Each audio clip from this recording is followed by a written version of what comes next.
Welcome. In front of me I have Samsung Galaxy A32 5G, and today I'll show you how you can log out from your Gmail account. So first, let's open our Gmail, and as you can see currently I'm logged in with two accounts, right? So when we are going to Gmail, you can easily switch between these two accounts, and if you want to remove one of them, you have to click to manage accounts on this device, then pick the account that you want to remove, and I'm going to make it with this one. Click to remove, and then tap to remove account.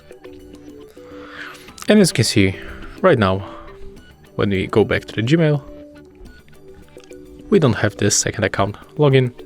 Of course, it's some kind of debug because it disappears after a few seconds. So that's how it looks. Thank you guys for watching. Leave thumbs ups, comments, and subscribe to our channel.